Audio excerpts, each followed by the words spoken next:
When I was younger, I used to stay up late, staring out of the window next to my bed, my warm breath obscuring the cold, shiny glass.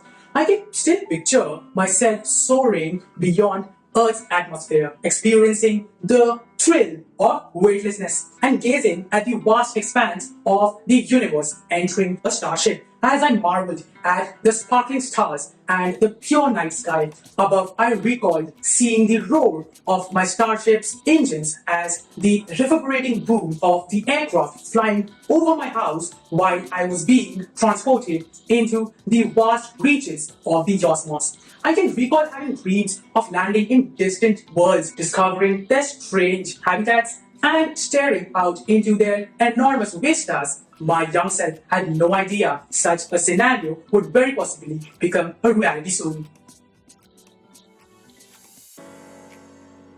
Hey there, fellow space enthusiasts! I am back and ready to explore the wonders of the cosmos with you once again. For those who don't know me yet, I am your cosmonaut Yash Mittal, back again, full of passion to intrigue you with the possibilities of space mysteries. If it's your first time here, press the subscribe button to initiate that launch sequence. You might not notice it, but we're witnessing a massive change in the space industry, and it will revolutionize the landscape and allow completely new paths for a lot of companies and startups. The game changer I'm talking about is space tourism. It might not seem that important at first, but trust me, the impact of it will be huge. But how is it going to play out? At this point, a lot of you might be skeptical. I mean, isn't space tourism just another toy for really rich guys to play with? Does it really have anything to do with actual space industry? I mean, sure, they do use rockets and capsules to fly for a while, but how is it going to change things around? And to some extent, you are right. At the moment, space tourism doesn't really look like a lot. The whole thing really took off in 2021. Basically, we have two main branches of operations. First is the suborbital space tourism. This is where Jeff Bezos' space company, Blue Origin's new Shepard, and Richard Branson's company, Virgin Galactic Spaceship 2, come into picture.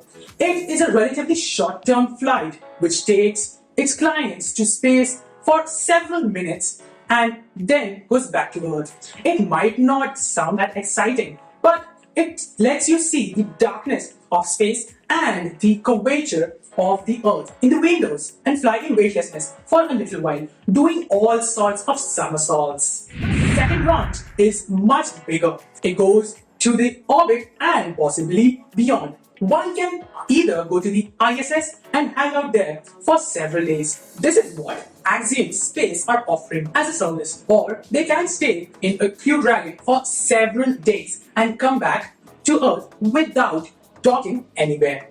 This is what SpaceX are doing at the moment. In 2021, the first all-civilian crew went to space aboard SpaceX's Crew Dragon spacecraft, marking a new era in space tourism where everyday people can experience spaceflight.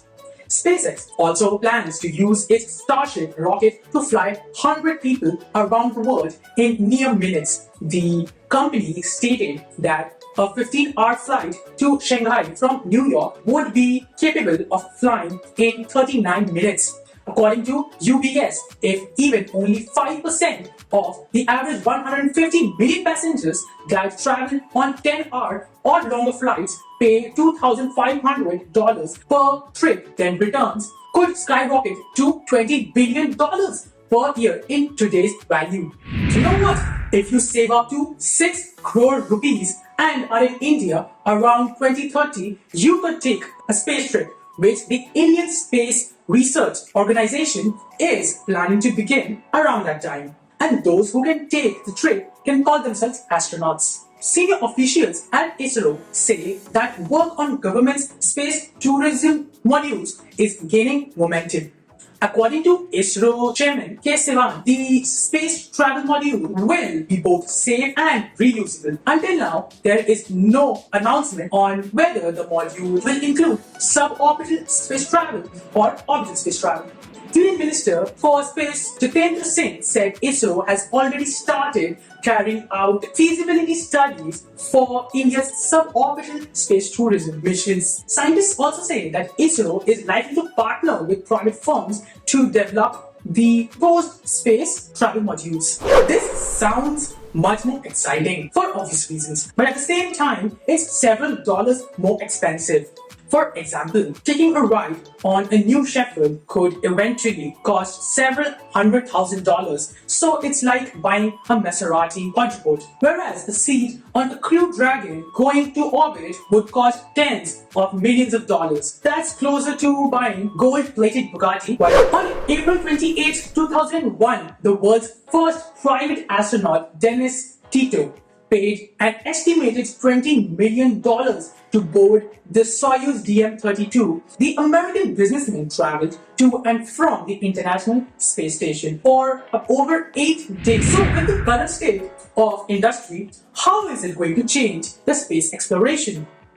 I believe that the main thing about it is that the space tourism can be an independent source of income for private space companies like SpaceX, Blue Origin, Virgin Galactic, and many others, who can get themselves involved in the space race. Until now, space was absolutely dominated by governments. They were the only ones who could afford to go there and do something meaningful. This meant that the entire space industry was solely reliant on what the governments were willing to spend on it. Now things start to change. We see the rise of private companies that can attract capital by providing their services independently of the government agencies. Of course, all the flights are very much regulated by companies like NASA, but still it's a source of income for SpaceX and others. And because an opportunity to fly to space is definitely an exclusive service which has a much greater demand than there is supply for it, it means that companies will be able to charge a premium price for that. And that means that having this additional cash flow, they will be able to invest it in their new projects like rockets, spaceships, orbital stations, moon bases, you name it. The value of the global space market is predicted to reach about $1.4 trillion by 2030. What the space industry has been building so far is infrastructure that allows a reliable and relatively affordable access to space. Now we are at the point where people can actually start using it.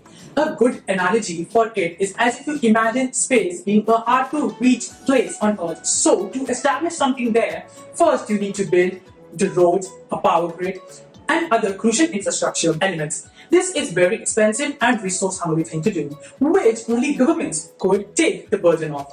But once they build the road, then you'll see hotels, restaurants, and other things like that emerge.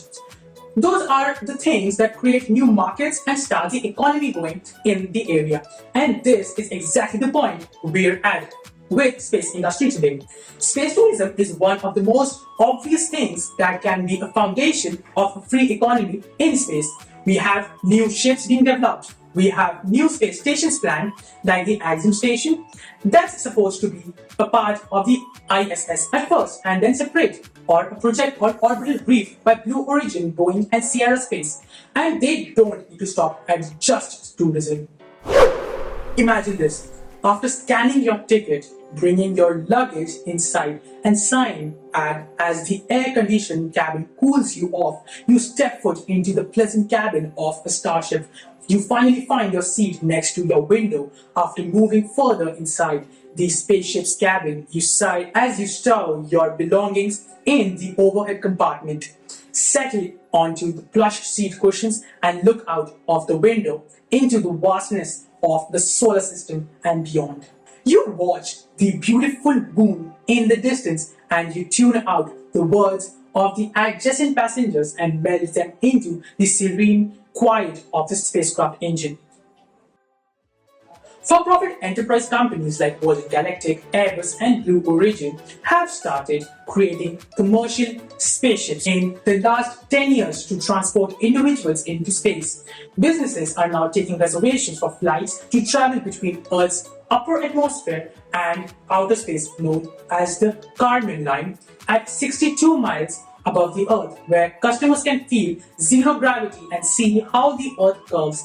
Additionally, NASA has announced intentions to open up International Space Station for individual visitors. Commercial companies have been lowering the cost of launching payloads into space by utilizing innovative technologies and methodologies. As a result, they are offering less priced launch services and even attempting to offer space flights in a manner that additional national space agencies are getting involved in space exploration. It's not a competition between two superpowers anymore. Instead, it's a far more collaborative effort, including six main players: the US, the EU, Russia, China, Japan, and India, as well as many smaller organizations and business partners. Things will advance further by the middle of the century. There will be an increase in the number of countries that join the space club. Astronauts will be sent to the moon by additional space agencies, and crewed missions to Mars will be launched. Commercial organizations will establish a long-term presence and seek wide range of novel space-related business opportunities. But what will be the gateway to the space if there's space travel in future? 5 years ago, it would be hard to imagine a mission like Inspiration 4 that would carry civilians with no previous flight experience to space. In another 5 years, we might see another transformation with projects like Starship, which can make it ordinary for tens of people in space on a single launch. And this is exactly what space tourism can create a demand for.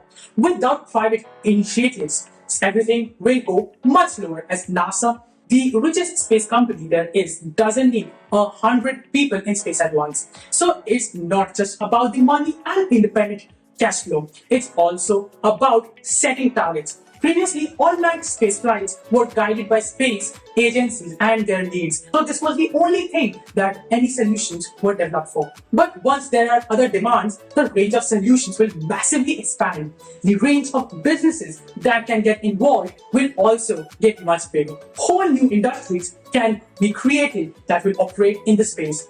The ones that are not controlled or ordered by the governments in any way. And I believe that this can be vastly more important factor that will shape the entire space industry in the nearest future than almost anything else. Thanks for tuning in, space travelers. It's been a thrilling ride exploring the incredible potential of space travel and tourism with you today. Remember, the sky is no longer the limit, it's just the beginning. So let's keep dreaming big, pushing boundaries and making the impossible a reality. And of course, don't forget to hit that like button, share it with fellow space enthusiasts, subscribe to my channel for more stellar content. Thanks for watching, and as always, stay curious.